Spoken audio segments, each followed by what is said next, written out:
Hello and welcome to this week's episode of State of Real Estate. My name is Jon Carissimo and the show is brought to you by the Tampa School of Real Estate. We're here every single Friday to help you better understand the real estate industry, to help you mastermind. And today we're taking a very mindset type of approach. And in a little bit of more of a rare episode, a little bit more of a focus on my own history of how I've gotten to this point today, not just the successes, but the failures along the way that have taught me so much, not only the things that set me ahead, but also the things that set me back, that I've been able to learn from, and that really has culminated to the position that I'm in today to not just be able to help myself better their future, but help others better their future as well. But it goes back to very humble beginnings. And this is, there's part of me, because I was taught never to brag. That was something instilled with me at a young age and reconfirmed later in life. Later in life, I learned the word humility and the concept of being humble. And that's when a lot of the stuff that I was taught earlier on in life made a little bit more sense to me. But at the same time, there's so many people that figure out how to become successful and have the capacity to share that information, but choose not to. Maybe because they don't know how to effectively do that. Maybe because they don't want to do that. Maybe because they're afraid somebody might steal their secrets, their ideas, and make it into their own. So when you're looking for stories of success, they could be kind of few and far between in the grand scheme of things for how much success really does exist out there.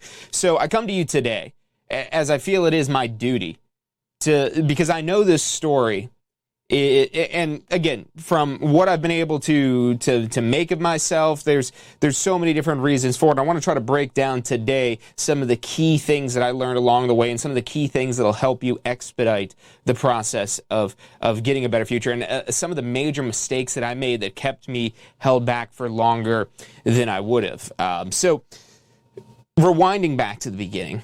Not the beginning, but growing up. I didn't grow up rich, but at the same time, not necessarily poor by the typical general average standards. Enough to have friends with bigger, better, nicer houses and that do nicer trips, that have nicer cars and so on and so forth. So enough to see all that is out there that, my family couldn't afford. And so growing up, I was able to have a roof over my head. I was able to not go hungry. Now, granted, I wasn't necessarily eating the best food, which still to this day, I'm trying to undo some of the health mistakes that I made earlier on in my life. But I was able to eat. So don't get me wrong, there's people that have been in far worse positions that have hit more of a rock bottom or came from a lower beginning than I might have. But it's all relative. Even people that do have a silver spoon in their mouth when they're born, as the saying goes, people born into extreme wealth, even then they have a duty to be able to protect that wealth. But maybe a plastic spoon, those little white plastic spoons, that's maybe the spoon I was born in my mouth with. So growing up, I grew up in a restaurant.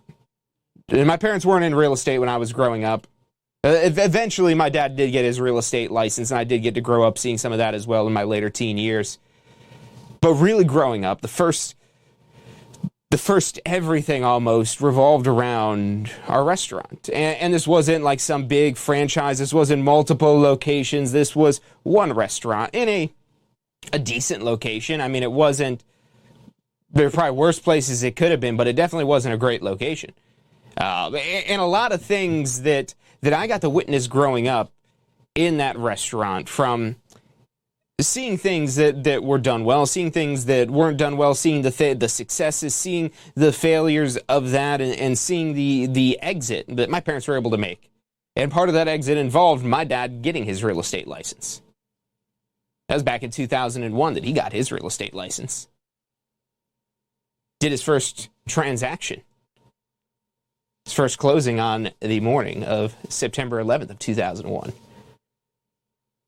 And so, but going back before that, growing up, the earlier years of my life, one of the things it is that we could afford to do was to be able to go to the movies, especially when they had like the 4 or 5, whatever promo they had for the cost to go to the movies. And what we had to do if we wanted to be able to go to the movies is we'd have to go to the movie fund. And where did the movie fund come from? From the little video games that were in this restaurant that people would put quarters into.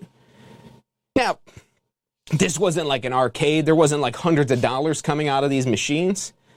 But it was able to give us money, so we had some extra spending money to be able to go see a movie. Yeah, we'd have to go at the matinee, and I'll be honest with you, I'm sure I can't get in trouble for this now, and it wasn't my choice. I was a minor, but I was told to be under the couch. How many of you guys at home where your parents did that when you were a kid, where they lied about your age so they could get the kids' meal, the kids' discount, whatever kid thing it might have been? So, a lot of that going on, and I grew up learning how to be frugal. I learned how to save money, how to get by with what it is that you had. And that's not too different from a lot of Americans. Whatever level, until you start getting into really high levels of income where you truly do have surplus money and you're able to build wealth, that's a different category. But when and honestly, even when you are building wealth, you might still be at the point where you can't live a life of luxury, where maybe going to the matinee movie is the thing. Like, oh, wow, maybe we could go to the movies, see that new movie that came out. Yeah, we'll have to go to the matinee. Yeah, we'll have to go make sure we got enough quarters, but we go and count the corners at little quarter rollers, so that way we could do this. We go even buy some popcorn sometimes, most of the time. We always made sure we had some money for popcorn. From the quarters, though. That's literally, we would come up, and the first couple times, I'll be honest with you, it was embarrassing walking up and paying in quarters. But it was just me, my brother, and my dad usually going to these movies. And so, it was just us. We brought the quarters. They broke them out, counted them up, gave us our tickets, and we got to see a movie. And so today, when I want to go see a movie, I usually swipe my American Express. A lot of times I'm going to the Cinebistro, where if you've never been to the Cinebistro, it's an overpriced restaurant where you could watch a movie. I'll be honest, I do think the food at Cinebistro used to be better. But at the same time, you want a cheeseburger while you're watching a movie, you can do that. That's available. That would take a lot more quarters than what we were doing back in the day to go get the discounted movies. So how have I been able to get to this point? How have I been able to go from that beginning to where I am today, much more financially confident, nowhere near, don't get me wrong, I'm not here telling you like this is a memoir. I think that's also part of the reason why, I've talked about this, I've touched on this topic of where I've came from and whatnot and other subjects, but we've never really done a whole episode telling really this story. But from counting those quarters to what it really taught me was the value of $1. And here's the thing, when my parents sold their restaurant, when they exited, it took them like 2 or 3 years maybe to get the thing sold. They got a little bit of money out of it, but for as much money as they've poured into it, for as much as they had invested into it, it didn't really necessarily create wealth. My daddy saw new opportunity through real estate. And he was sick of having to fill in for people that would call out, having to make deliveries, having to fry chicken wings. There's a big chicken wing place. Sold chicken wings and Italian food. What a combination. But it was pretty busy. There was, again, successes. There was many things that were done right. But running a business, especially the food business, is extremely difficult. That's one thing one thing I took away from that is I never want to work in the restaurant industry again. Because it's a tough, rough business. Make some decent money if it's done right, but there's a lot that has to be done right, and it takes a lot of money even just to get started and to play in that game, and it's really an oversaturated market where you have very small. So we're not here to talk about how the restaurants are not necessarily the best way forward. We're here to talk about that best way forward it was that I found, that before that my dad found. But here's the thing. So I got to grow up a little bit as well around real estate. We were there helping my dad with open houses, helping him, bake cookies for his open houses, helping him set up yard signs, riding around with him while he's doing showings and sitting in the car. Different times back then. I don't know if, but you know what? I'm sure you can keep the car running, the AC running. I'm sure it'll be fine. Car locked, AC running, whatever's fine. And then they got the Teslas with like the dog mode, so that's not out of the question to leave your kid in the car while maybe you're showing a house. Is that the ideal? Probably not. But could it be done? Absolutely. Because if you could find that way forward, if you could find a way to make things work despite the things that are working against you actively, that's where you could start to make progress. That's where you could start to build something. And so my dad found some success with real estate, so much that he wanted to get his instructor license, not just to make a little bit of extra money, but to help other people get into this. And I got to see this growing up. And ultimately, I didn't want to get into real estate because I went to public school. Never went to a private school. I went to public schools, public school for elementary, middle, high school. I'm a product of the public school education system. I went to community college, was able to use that community college credit, roll that into USF, where I eventually went there. Public education. Didn't really have a lot of connections. Even a lot of my extended family doesn't even live here in Florida because my parents wanted to go out on their own and start a brand new and really conquer the new land of Florida, coming from New York. A lot of family up there around upstate New York, but we're really isolated down here. Building a lot of, again, everything from scratch. And so I was going again to public school, was told, got to go to school, got to get a good job. Got to graduate college so you can get a good job. Because if you don't graduate college, you won't be able to get a good job. You're not going to make a lot of money. You'll be frying French fries at McDonald's, what I was told. I actually worked at McDonald's for 2 weeks while I was in high school. One of my first jobs, it was actually selling electronics. But I was working for Circuit City, and they went out of business. And at one point, I wanted a job. I wanted to make money. And so I went and got a job at McDonald's because I saw that they were hiring. And apparently it's really easy to get a job at McDonald's. And I found out it's really easy because they're constantly hiring because no one wants to continue working in McDonald's. Yes, there were some lifers that are in there that had the plans of owning their own McDonald's franchise someday. Maybe they were just, I remember speaking to somebody who was a janitor that said he was going to own his own McDonald's someday. And I was like, wow, that's awesome. But I was like, you know what? I don't want to own one of these because I've been in the restaurant business. And 2 weeks before I found another job working in a warehouse. And so I did that while I was in high school, working in a warehouse. But I also started building a little bit of a mobile DJing business. And I actually was a mobile DJ, a successful mobile DJ for several years. DJ'd many weddings, bar mitzvahs, bat mitzvahs, birthdays, anniversaries, corporate events. And I was really enjoying that. But I also remember this around the time also with the 4-hour work week when that first was kind of coming out. And I was like, well, you know what? I don't want to be and it was actually a question my dad asked me. Because I was doing this while I was going to school and I was going to college. I was actually going to school for business, specifically marketing. And I was learning more about like running a business. And I was like, you know what, let me take this DJ business and let me spin it off into an actual business where I'm not the one going there, lugging all my equipment in, putting it in and out of the car. Yeah, I could have hired an assistant, but at the end of the day, I was just selling my time at a pretty handsome rate. I mean, I would usually get paid $150, $200 an hour as a high school kid to DJ somebody's wedding. Now, factor in all the travel time and unloading the equipment and everything like that. It's not that lucrative, but it was great money for me in high school, especially when I already had a job working after school. That's what I did. I like to work. I like to make money because, again, I grew up without. I grew up seeing what money could get. And so I was like, I want to go out there and get some of this on my own. You know, my parents, they were busy just trying to take care of the family, keep a roof over our head, keep us fed. I had to buy my own first car. I had to buy so many of the things on my own. I was a lot of this figuring out how to become something of myself. When I went to school, to pay for that on my own.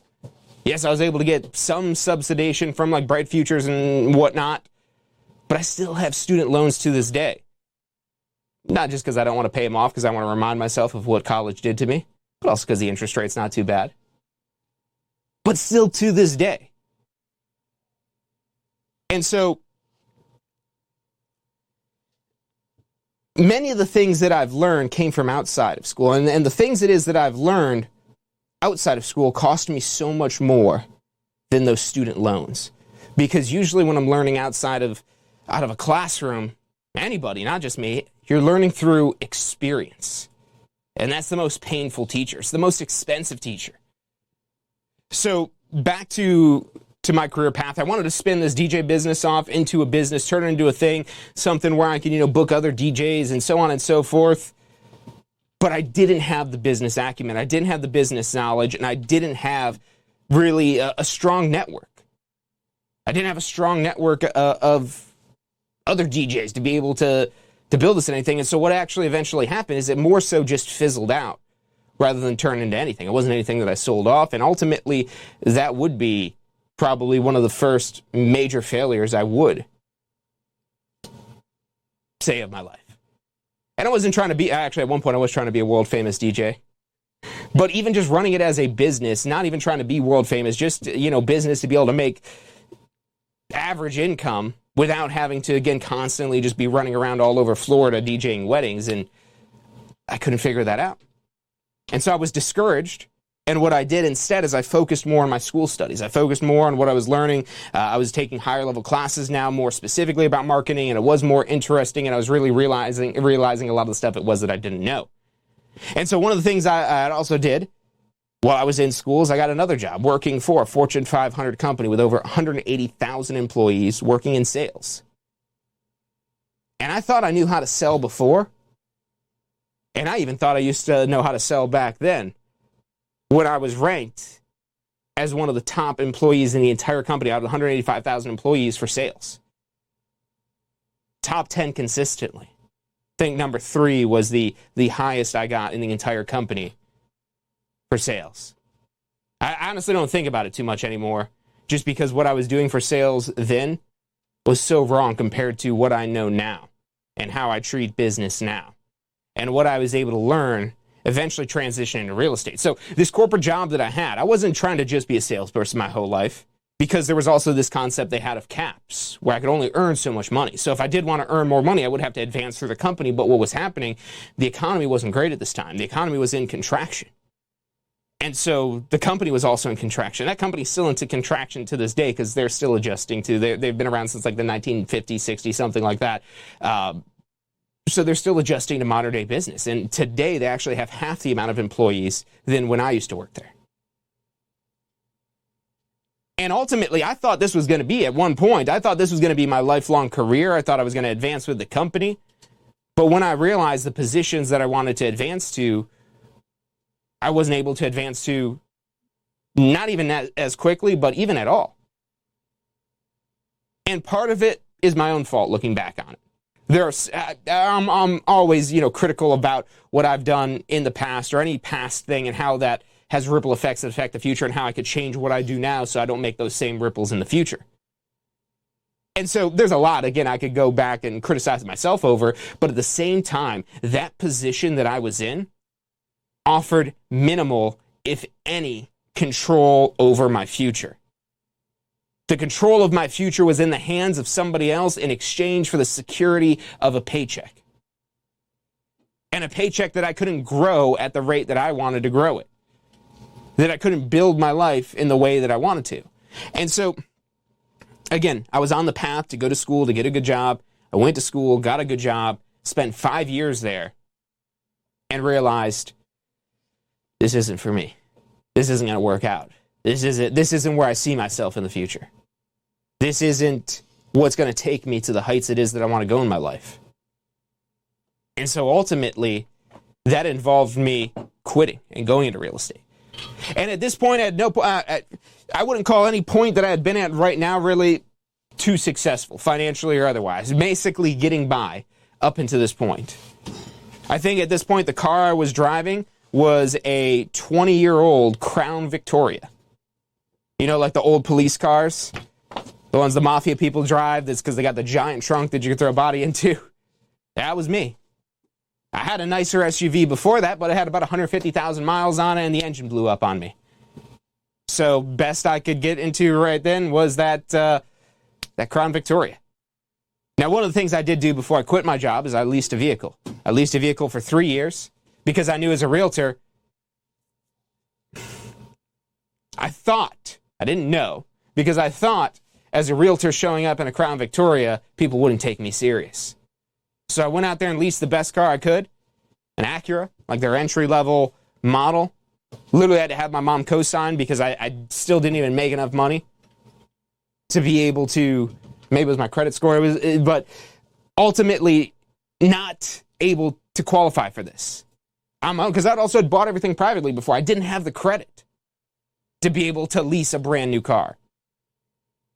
And so, I'm eternally grateful for my mom for that. But at the end of the day, even if I was still driving that beater of a car that was that 20-year-old Crown Victoria, I probably would have sold more real estate, honestly. Because that's one example of how I was focused on all the wrong things. I was focused on losing my W-2 paycheck and saying, okay, well, if I lose this income, I think that was part of it. I didn't count my commissions as the income for it. It had to be off my base income. That wasn't much money because I made most of the money through bonuses and commissions.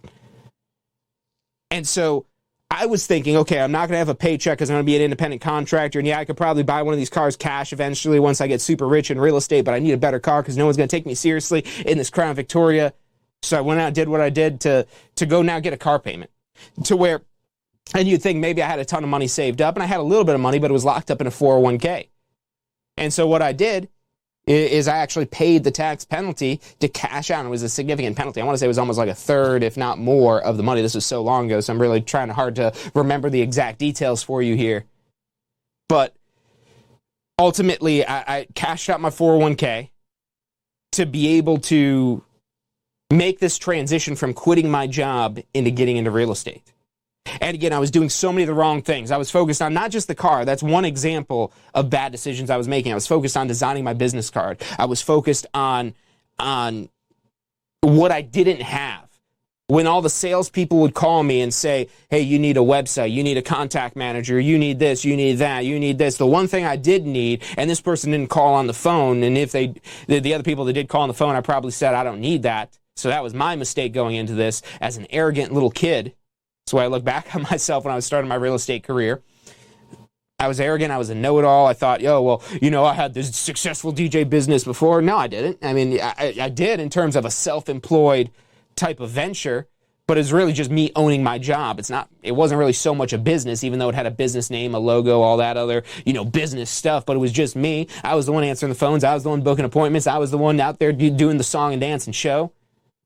And I'd done some other things along that time. I'd done like some real estate wholesaling, tried at least doing real estate wholesaling. I never really found much success with that whole concept of wholesaling. For everyone that maybe has heard of that before on YouTube, you've seen some sort of ad about it. And especially with basically the way the industry is going, especially with the recent NAR settlements and whatnot, it makes it very difficult, if not impossible, to be able to legally earn that wholesale fee.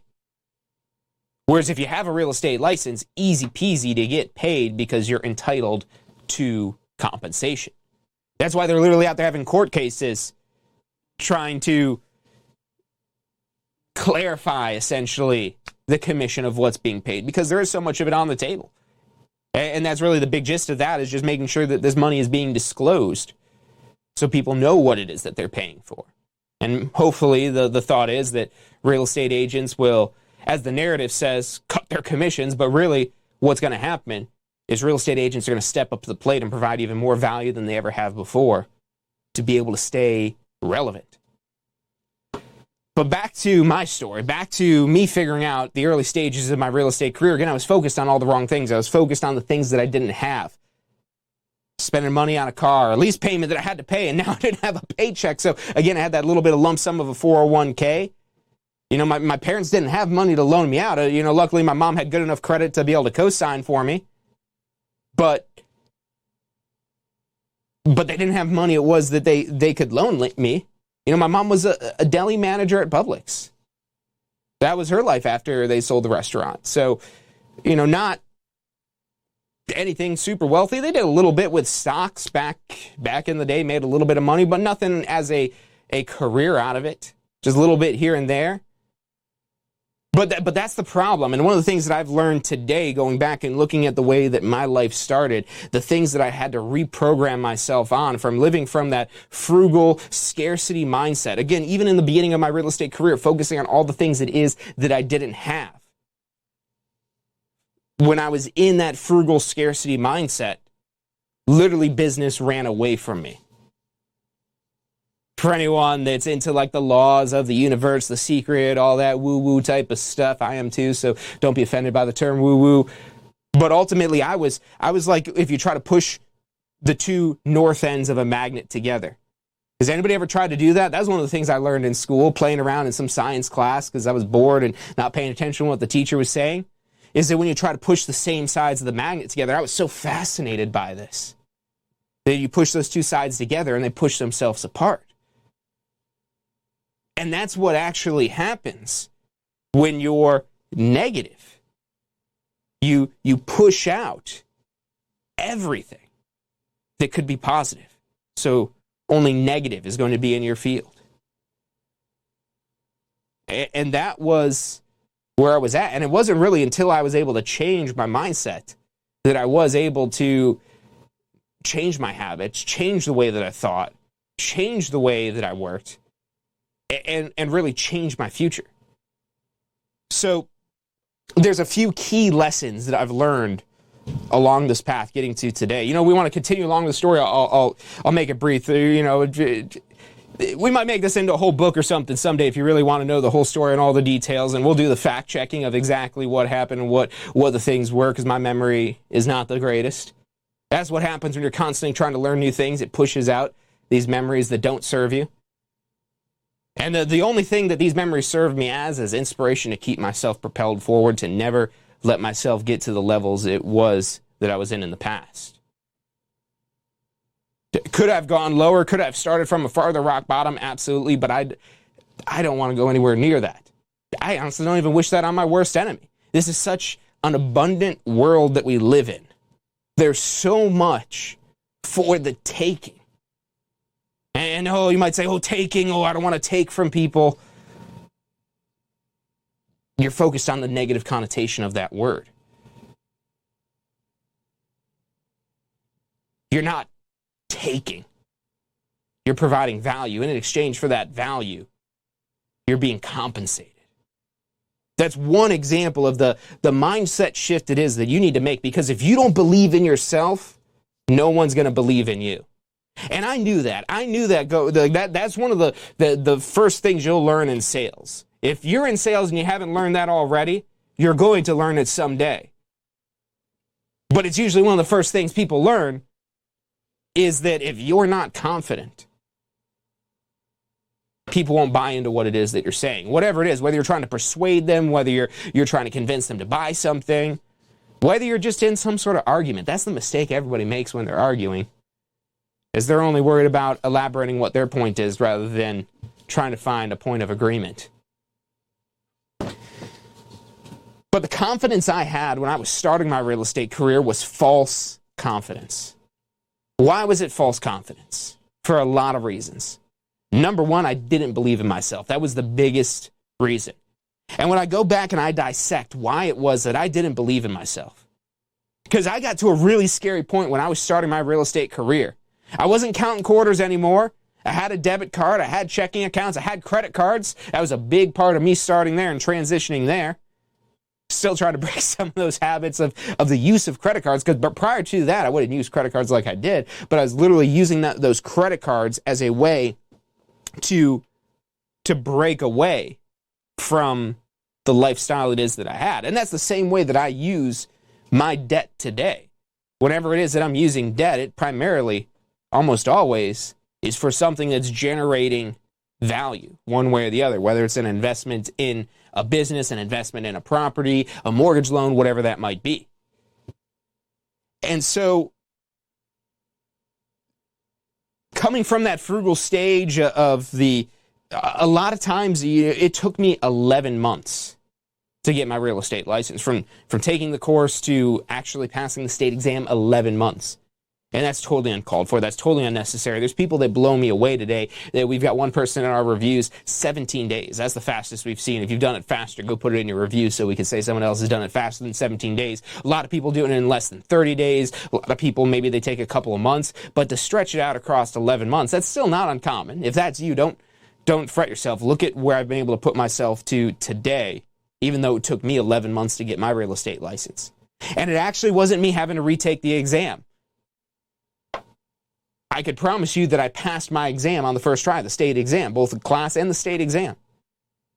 But was I initially prepared to pass the state exam on the first try? No.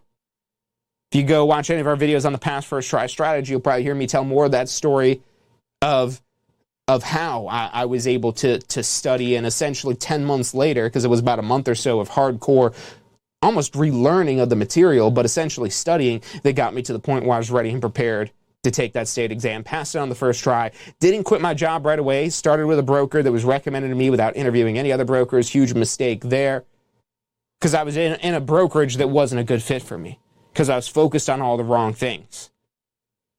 But I was moving in the right direction. So let's go to the board, and I want to put some of the things it is that I've learned, that I've been able to understand through my journey, that have helped me. And these are things that I think are going to be very broad, very general, and very universally applicable, whether you're in real estate or otherwise. So anybody tuning in, I hope these are going to be valuable and help you, even a fraction of how much these ideas and concepts have been able to help me. Number one, the number one thing that I've been able to do to put myself in the position today where I'm not counting quarters to do anything. You know, there was actually a point in time, I don't really do this anymore, just because, you know, I value money, and so much so that I have a respect for it. But there was a time where I was like, loose change, I didn't even want it. And usually, you know, still to this day, if I get change, if I'm paying cash or something, I'll usually like leave that change in the tip, because I don't want to carry around change. But at the same time, I do have that respect for that change today, because I've got an immense respect for money and what it can do. Not just what you can do with it, but what it can do to you if you disrespect the money. And so I didn't want change at that point in my life, because I was like, yeah, you know, I'm gonna make so much money, I don't need to ever have change again. But what I was able to do, the number one thing that I was able to do to take me from being in a situation where I'd have to count change or anything to where, you know, we call this from counting quarters to counting checks. And maybe you're not getting checks, maybe it's direct deposit. The point being is that you're counting larger sums of money.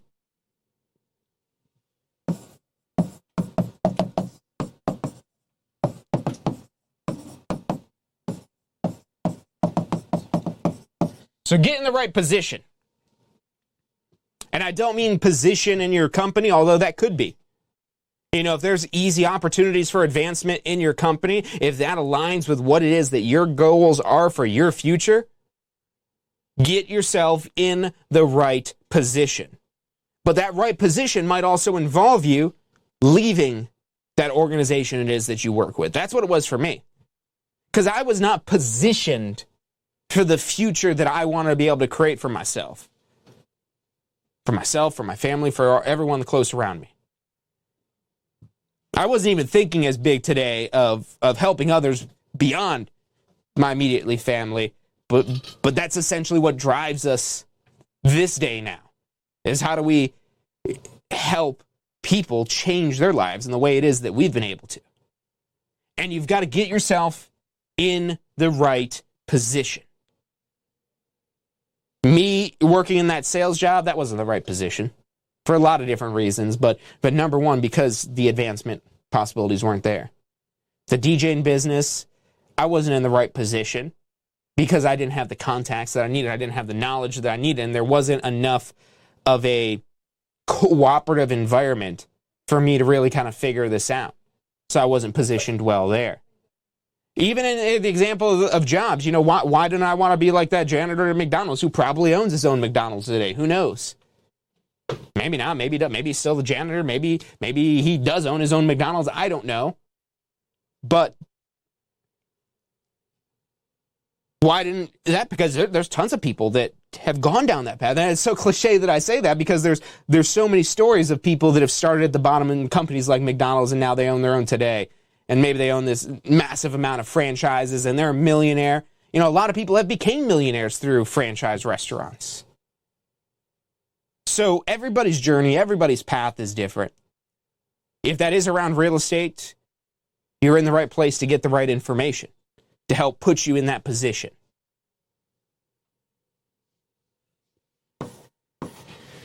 Number 2 thing that I think is pretty universally applicable, and this would even apply if you're already in real estate. You know, if you've got your real estate license, how do you position yourself with the right brokerage, with the right clients, with the right state of mind, with the right tools, with the right everything to make it right? Because when you make it right, you make it happen. Number 1, you got to get in the right position. Number 2 is don't sell yourself short.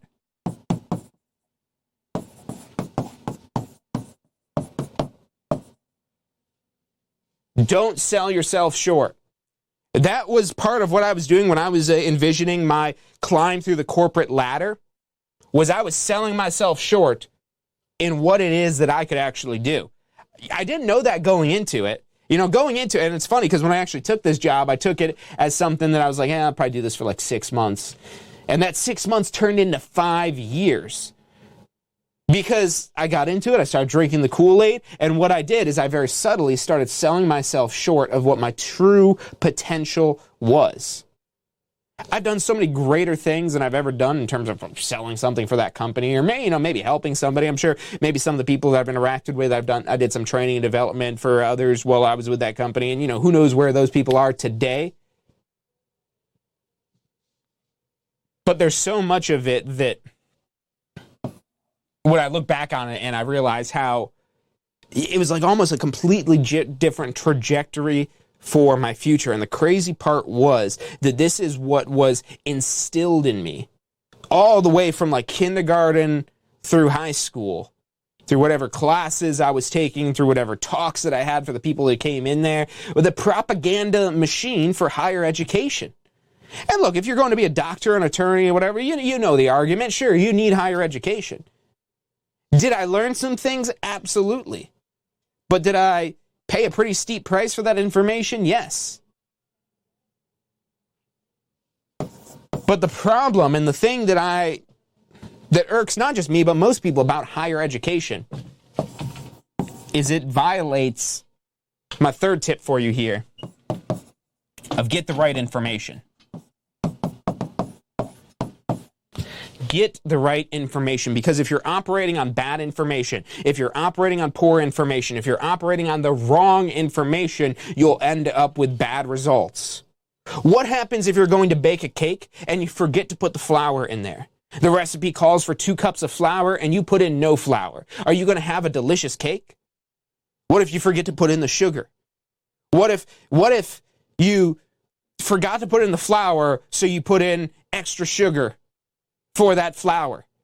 Does that give you a tasty cake? No, it gives you a pile of sugar.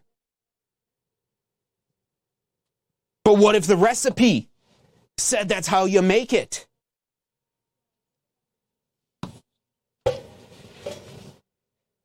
It's an ugly world we live in out there. There's literally people that outright lie. I used to be a lot more naive, a lot more good-hearted in terms of just, believing people. But I've found so much misinformation, so much wrong information, and so many people that, that's the problem we have in today. It's funny, I like to see like the reels on Instagram and whatnot, and I get a lot of like different health ones, and it's funny because you'll have one video that contradicts the other, and they both can't be true. Somebody has the right info, somebody maybe has some wrong info, or some, because they both can't be right. And so that's why you've got to be really careful with the information it is that you're taking in. Because just because you got information does not mean you're going to be successful with that information, especially if you got the wrong information. And my number 4 tip for you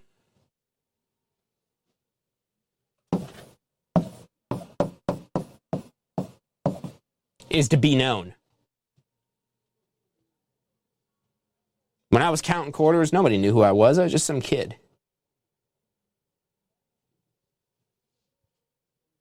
And there's a lot of other things I did growing up, from counting those quarters to go to the movies. But, what if anything else it is I wanted to buy, to have, to be able to go do?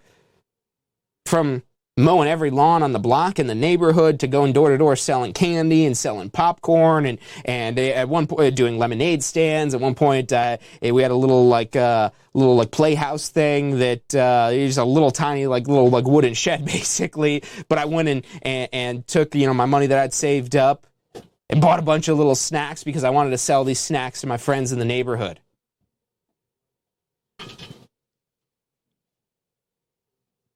And so why do I share all these little things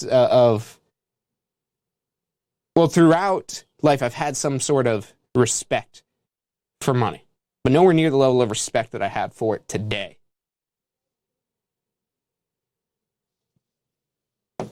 Because I've realized if you're able to get yourself in the right position, if you're able to realize your true potential so you don't sell yourself short, because that is required to be able to put yourself in the right position. Because if you're selling yourself short, if you don't believe in yourself, you're not going to be able to put yourself in the right mindset that's going to get you in position to be able to win like you want to be able to win. And if you're not able to get in that mindset and you are selling yourself short, it's probably because you've gotten the wrong information. You've gotten the wrong information, or you didn't get the right information. Now you might say, well, I was able to get a real estate license. Doesn't that mean I have the right information? Absolutely not. Yes, you have the right information to get a real estate license, but getting a real estate license is different information than succeeding with your real estate license. Getting the license is a focus on laws and rules, so that's why you don't want to be discouraged about that exam. Making money with your real estate license is, yes, you got to follow the laws and rules, of course, but it's more about being known. Being known by those people you used to work with, so that way you could do business with them. That was a hard lesson I learned, because I had met a lot of people in my life up to that point, but I wasn't good at maintaining relationships. I wasn't good at following up. I wasn't good at reaching out to people. So there were so many opportunities that I could have had to do even more business if I was more known.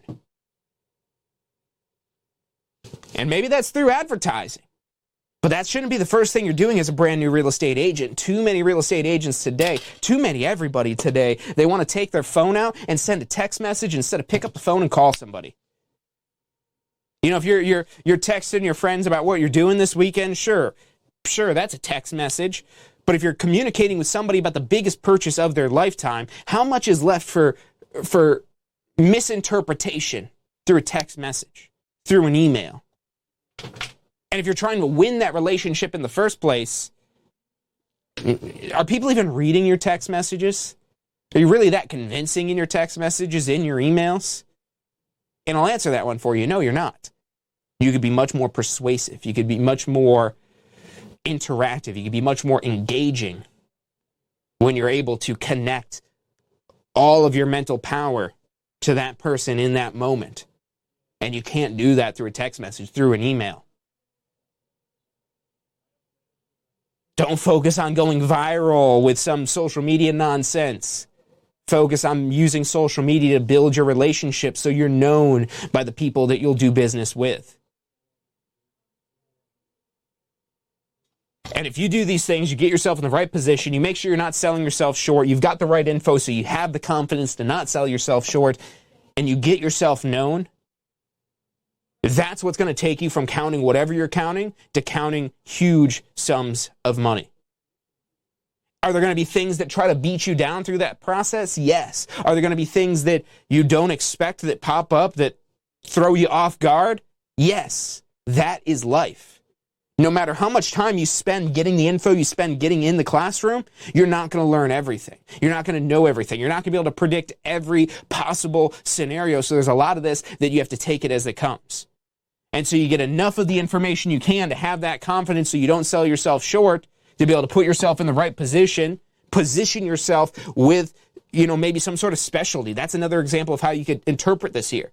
Instead of just trying to be a jack of all trades, like, oh yeah, I could do commercial, I could do residential, I could do this, I could do that. You know how difficult it is to do all those things? I'm a real estate broker for many years with multiple licenses, and it's still difficult for a commercial transaction. Because commercial transactions are just difficult. So maybe part of positioning yourself is the focus, the pinpointing. You know, a lot of people look at me today, especially people that are close to me, and they look at all the ventures that I've had, the companies that I've started, the different businesses it is that I'm involved in. And if you're starting out, that is not what you want to do. You need to focus, you need to zero in, you need to go all in on something, make that into something, and then you could start to diversify yourself out a little bit. If you try to do that too early in the game, you're going to take your focus off of this. So when people come to me and say, hey, we actually just had this on our Ask the Instructor coaching call. Every Wednesday we do a coaching call. You can sign up for it on our website, tampaschoolrealestate.com. And the question that came in this week, there's a few of them that were really good. But it was asking, you know, as a new agent, should I go into residential or should I go into commercial? And 100% residential, because it's easier to get the right info. Because especially if you already own a home, you already have a lot of that info.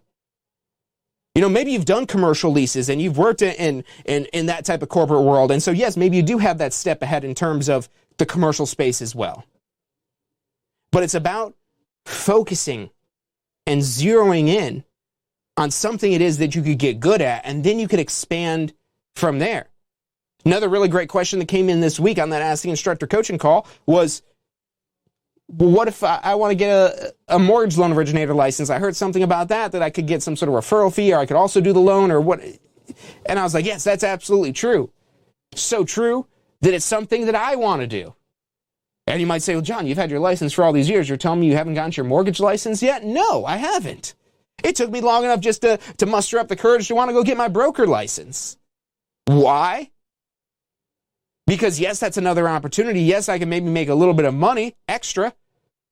But also, how much is that going to cost me in terms of being a distraction from what I'm primarily doing in my businesses? And so will that be something I do someday? Probably. Very likely so. Is that day here yet? No. Because I'm still focused on what I'm focused on. And maybe there's a point of expansion in the future where that gets roped in there. But into that point, I'm going to stay in my lane. I'm going to stay in my position that I'm in.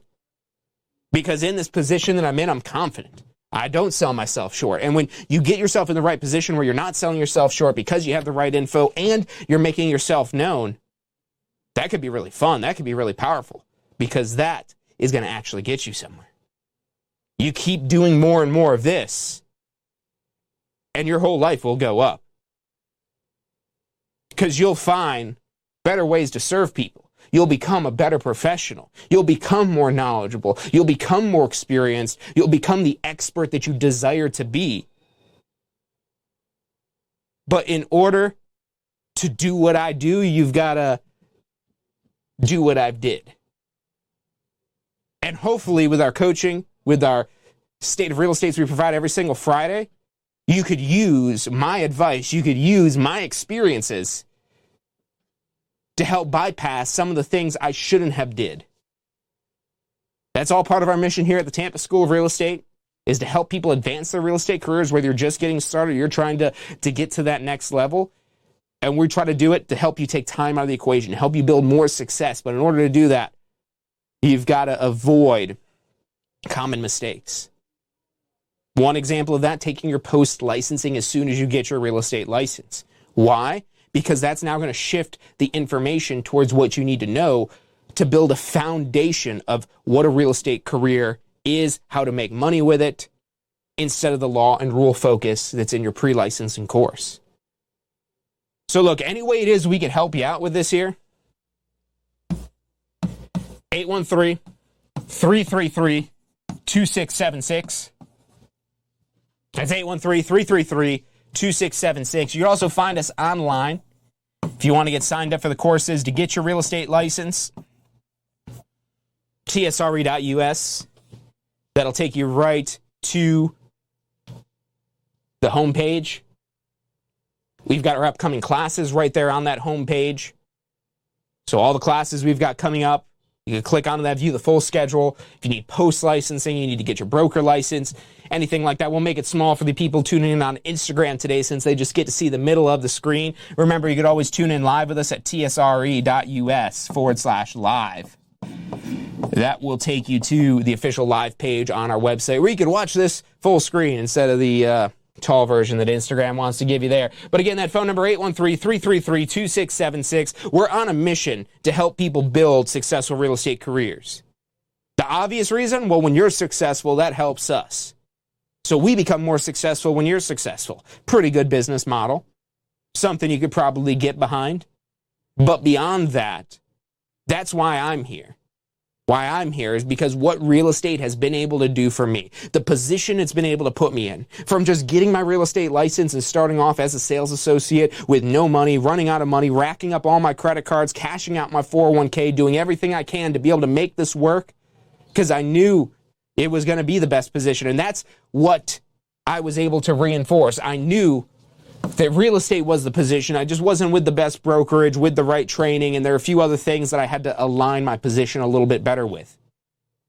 But once I was able to get the information I need to be confident, to not sell myself short, and to be able to go out there and effectively get myself known, that was when I was able to really start seeing some massive success with my real estate license. So whatever stage you're at, wherever you are, wherever it is that you want to go, reach out to us, 813-333-2676. You can call or text us 24/7. Call or text us at that number right there. Our advisors are not necessarily 24/7, but we do have somebody available 24/7 who will get you connected with an advisor during the normal advising hours. But if you call in right now, we have advisors in the office. If you're tuning in with us live, you want to find out more about getting the real estate license, more out of breaking out of the rut you feel like you're in, more about getting into a new career that could be rewarding, more about understanding everything that's going on and how we can help you develop the best future if that future involves real estate.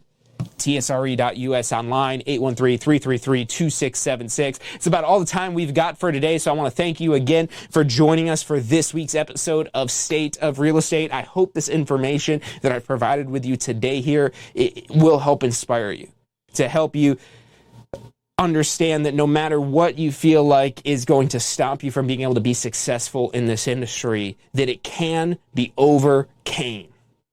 You just got to have the right information, the right processes, the right steps, a lot of things it is that you got to get right. But the secret is, we can help you get a lot of those things right.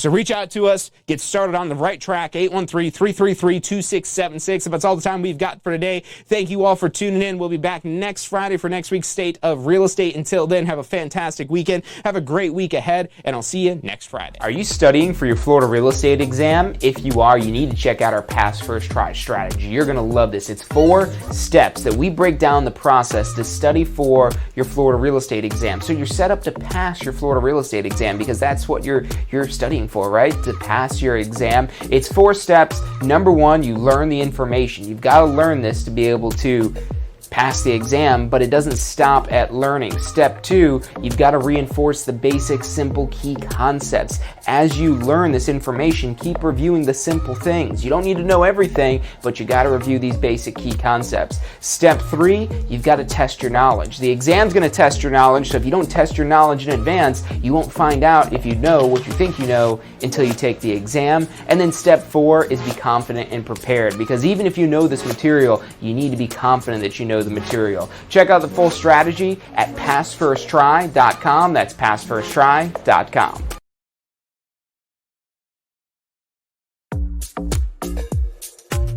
So you just got your real estate license. How can you jumpstart your real estate business?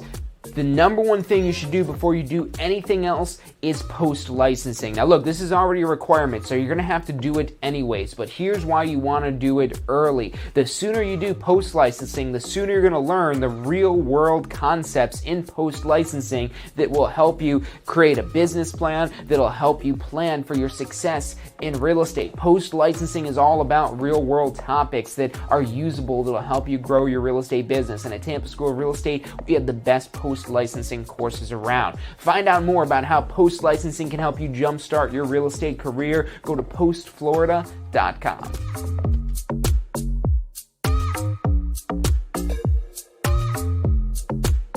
Have you seen what's going on in Tampa?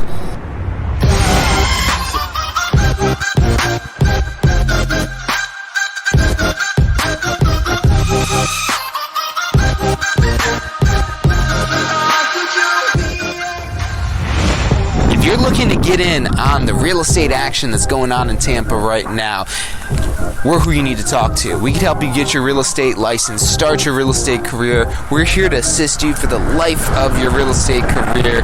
Give us a call. Phone number is 813-928-0106, or check us out online at tampaschool.com. Have you been thinking about getting your Florida real estate license? Look, the process is probably easier than you think. We break it down step by step, how much it's going to cost, what it is that you need to do to get your Florida real estate license. Find out all of that and more at licensefl.com. Again, that's licensefl.com.